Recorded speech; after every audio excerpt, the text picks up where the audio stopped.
Olá, olá, amigos queridos, que todos estejam muito bem com a graça de Deus, nosso Pai. Vamos dar continuidade ao estudo do Evangelho segundo o Espiritismo, decodificado por Allan Kardec.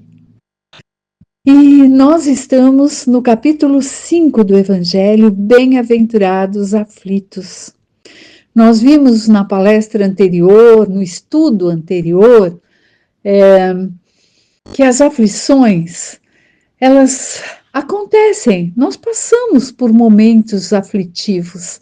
O que não podemos é fazer com que ela tenha ali uma continuidade e que essa aflição nos faça ficar presos a algo que aconteceu no passado, remoendo, tendo remorso e pensando só naquilo, e fiquemos empacados no dia presente, só pensando no passado, e isso pode nos causar a depressão, ou só pensando no futuro e como vai ser, o que eu vou fazer, como eu vou me sair, o que vai acontecer com coisas mundanas, e isso nos jogar para a ansiedade, que são doenças mesmo. Mas que temos que viver, sim, o presente, buscarmos ressarcir àqueles que estejam lá no passado, né? Aquelas coisas que pudemos ter feito, se for possível nessa encarnação, ressarcir, melhorar. E aí vamos resolvendo as coisas. No futuro, se depender de mim, vou fazer um estudo, vou trabalhar, vou isso, vou aquilo, se organizar, pois precisamos dessa organização. E no presente, sermos organizados, buscarmos o tempo para a busca material que, como encarnados, necessitamos, mas deixarmos ali reservado aquele tempo para a espiritualidade, para o encontro conosco mesmo, para o cuidado de nós conosco, do corpo, da água, do alimento, do exercício, da caminhada e o exercício da fraternidade, do amor ao próximo, de dar um bom dia de verdade, de fazer ali uma doação, que se não precisa, não tenho como, né, fazer com utensílios, com alimento, que seja com uma palavra bendita, com um saber dizer de palavras boas a alguém que necessita. Tudo isso faz parte do dia presente. E aí, com o título Bem-aventurados aflitos, nós ficamos no último estudo um tempo nele. Hoje vamos praticamente começar a leitura. Vamos lá? Bem-aventurados os que choram, pois serão consolados. Bem-aventurados os que têm fome e sede de justiça, pois serão saciados. Bem-aventurados que sofrem perseguição por amor à justiça, porque é deles o reino dos céus. Mateus. Bem-aventurados vós que sois pobres, pois o reino dos céus é para vós. Bem-aventurados vós que agora tendes fome, pois sereis saciados. Sois felizes, vós que chorais agora, pois rireis. Lucas. Mas ai de vós, ricos, que tendes vossa consolação no mundo. Ai de vós que estáis saciados, pois tereis fome. E ai de vós que rides agora, porque gemereis e chorareis. Lucas. Então, isso tudo ele vem dizendo um pouquinho, já falando sobre o que eu já antecipei, né, falando das aflições. Agora, justiça das aflições. As compensações que Jesus promete aos aflitos da terra somente podem realizar-se na vida futura. Sem a certeza do futuro, estes ensinamentos morais seriam um contrassenso, ou, bem mais do que isso, seria uma enganação. Mesmo com essa certeza, fica difícil de se entender a utilidade dos sofrimentos para ser feliz. Disse que é para ter mais mérito, mas então surge a pergunta: por que uns sofrem mais do que os outros? Por que uns nascem na miséria e outros na riqueza, sem nada ter feito para justificar essa situação, essa posição? Por que para uns nada dá certo enquanto para outros tudo parece sorrir? E o que ainda fica mais difícil de entender é ver os bens e males tão desigualmente divididos entre viciosos e virtuosos, e ver os bons sofrerem ao lado dos maus que prosperam. A fé do futuro pode consolar e proporcionar paciência, mas não explica estas desigualdades que parecem desmentir a justiça de Deus. Entretanto, desde que se admita a existência de Deus, só se pode concebê-lo em suas perfeições infinitas. Ele deve ser todo-poderoso, todo justiça, todo bondade, sem o que não seria Deus. Se Deus é soberanamente bom e justo, não pode agir por capricho nem com parcialidade. As contrariedades da vida têm, pois, uma causa. E, uma vez que Deus é justo, essa causa deve ser justa. Eis do que cada um deve se convencer. Deus, pelos ensinamentos de Jesus, colocou os homens no caminho da compreensão dessa causa e hoje considera-os suficientemente maduros para compreendê-la. Eis porque a revela inteiramente pelo Espiritismo, ou seja, pela voz dos Espíritos.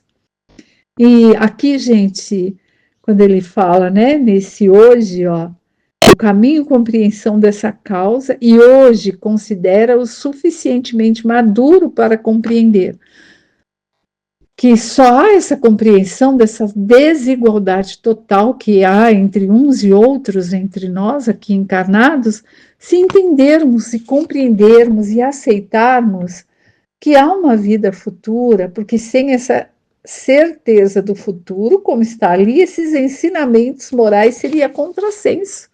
O que haveria ali? E esse hoje é mais ou menos 1858, 59. É lá atrás. Imagine nós hoje no hoje mesmo, aqui em 2025, não é? Então, se Deus é perfeito, justo, amoroso, Ele é. E aí a gente pensa assim, mas por quê? Por que será que um sofre e outro não? Não é? Mas Jesus veio aqui nos ensinar. Deus nos colocou esse irmão maior, crístico aí, para nos ensinar o amor, a fraternidade, a união, o colocar-se no lugar do outro, que é a tal palavra em moda, né? Todo mundo fala, não tem empatia pelo próximo. É fazer ao outro o que gostaria que fosse feito a si mesmo. E isso foi através de Jesus que viemos a aprender, porque antes era olho por olho, desculpem, dente por dente, não era? Então, por quê? Porque nós, encarnados lá naquela época, não vou falar nem eles, na época de Moisés, não, nós que estávamos lá, provavelmente, posso falar com certeza, mas tudo era na base do facão, da foice, da espada, da lança, e assim, aí não tínhamos condições de entender esse amor. Aí vem Jesus nos mostrar tudo isso. E assim nós passamos a ter essa certeza de que Deus existe. Né? Porque aí nós não o conhecemos só através da razão, mas pelo sentimento nós conhecemos Deus. Nós sentimos Deus. E não é? Cada vez que a gente vê algo ali que nos faz bem. Às vezes eu coloco nos dias de estudo que a gente tem, eu falo, a prece, meus amigos, não precisa ser um monte de palavras ditas e decoradas, pode ser um sentimento que saia do coração. Às vezes, não sei se já aconteceu com vocês, apercebam-se disso, a gente sente algo tão bom, mas não tem uma palavra que defina. Para mim é uma prece em forma de energia, que faz esse elo. Oração é a ligação com Deus Pai. Então nós sentimos Deus. Sentimos a amplitude do seu amor e amparo. Compreendemos o que é a fé. Não é? Se a gente está aflito por algum motivo, um filho não está passando bem, uma neta, no meu caso aqui, pequena é a neta, não que se os filhos grandes tiverem também, a gente fica ali, mas a fé em Deus é tamanha, e a gente faz uma prece, e parece que o auxílio vem, né? E aí, se a gente pensar em Deus só do lado racional, nós vamos falar, mas meu Deus, a gente vai ficar praguejando e dizendo, Deus não é justo. Isso só acontece comigo, mas tinha que ser eu. E é isso. Então, quando a gente tem essa certeza da vida além da vida, sabemos que há uma justiça divina, que nós estamos nesse planeta porque precisamos estar de provas e expiações, agora no momento de mudança, que nós estamos no lugar que merecemos, com a família que temos que estar, com aqueles que precisamos estar buscando aprender ou buscando ensinar um pouquinho, que estamos no trabalho que eu reclamo de levantar cedo, de ter que pegar ônibus, é o trabalho que eu pedi na erraticidade. Tudo isso é prova de que Deus nos ama, porque nós é que pedimos e imploramos para estar nessa época de transição, né? Nós que pedimos. E se pedimos e estamos aqui nesse momento, é porque Deus é bondoso conosco, para que a gente possa sanar o mais rápido possível aqueles débitos, aquele tempo desperdiçado de outrora. Aí estaremos aproveitando e vamos passar pelo aprendizado e pelas provas, sem ficar se lastimando, e vamos estar nos munindo de ensinamentos, buscando o local que nos apraza ali, que nos traga palestras, estudos, nas casas que frequentam cada um, né? Aí dessa monte de casa de Frei Fabiano de Cristo, ou outras que sejam, mas que levam ali o espiritismo a sério, que levam o cristianismo, que falam em nome de Cristo, ensinam que Cristo veio nos ensinar. Não ensinam, tentam passar como estou fazendo aqui, não é? Então, a gente não tem que ficar ali aflito, remoendo a aflição, e pensando tudo comigo, carregando coisas que aconteceu lá, sabe assim, já está casada há 40 anos, mas quando vai conversar com a esposa, falo de algo que aconteceu quando namoraram, porque carregou décadas a fio e perdeu momentos de estar totalmente em família, porque ficou pensando naquilo. Vocês falam, tá brincando? Não, sou terapeuta. Então, assim, são coisas que acontecem e que aí a gente fica pensando, né? Fala, meu Deus do céu, como Deus é bom. E nós é que buscamos achar empecilhos ali para ficarmos nos lamentando, nos lamuriando, nos queixando. E quando a gente vê falar de justiça das aflições, é porque nós temos ali que aprender a vencer aquilo que ficou no nosso mata-borrão do perispírito, aquelas marcas do passado, cada um com a sua marquinha. Ninguém vai carregar o que eu fui em outro tempo, mas eu carrego de mim mesma. Eu sou a construtora de mim mesma, eu estou me formando. Meu perispírito está ficando com as marcas que eu hoje colocar nele. E veio nessa encarnação com as que eu coloquei na outra encarnação. Assim também é de vocês. Aí quando reencarnamos, tem coisas que precisamos passar. Junto da família, junto dos amigos de trabalho, seja lá o que for. Então tudo é o acaso, é porque eu que pedi tal. Não, tem as escolhas desse momento também. Tem.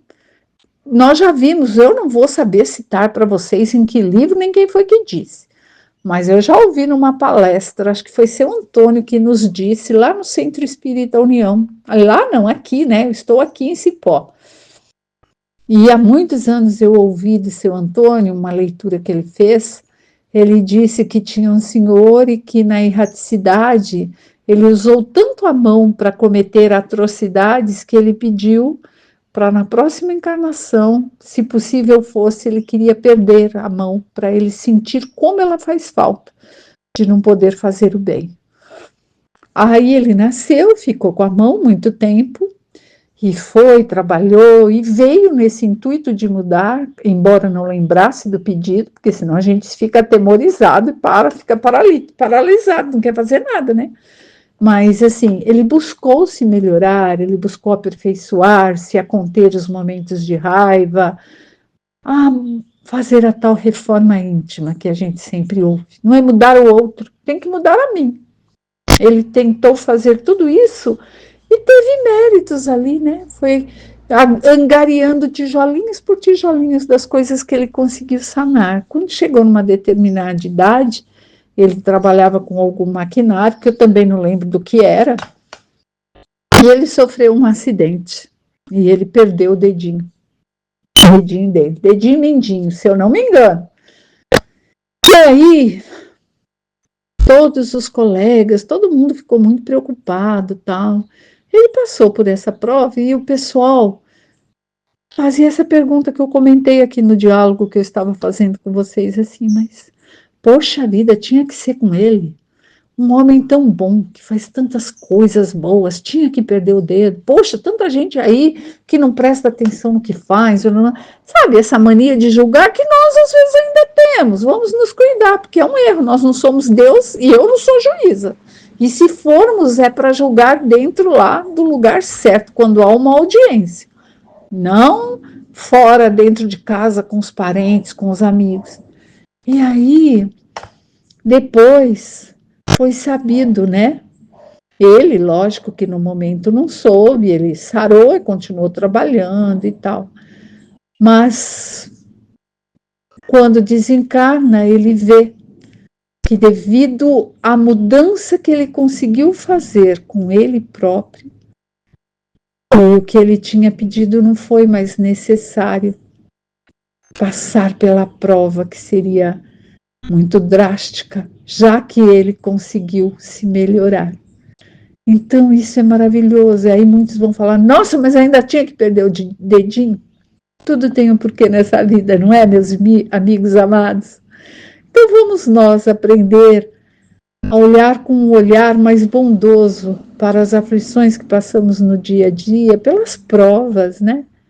Ou pelas expiações, e buscar esse auxílio e esse consolo em Deus, nosso Pai, em Jesus, nosso Mestre, nosso irmão maior, na espiritualidade que auxilia todos nós que frequentamos as casas aí ligadas à casa de Fabiano, ao Frei Fabiano de Cristo e a toda essa legião de Maria, Eurípides Barçanufo, Bezerra de Menezes, que ampara os trabalhos da casa e tantos outros que eu não sei nem nominar.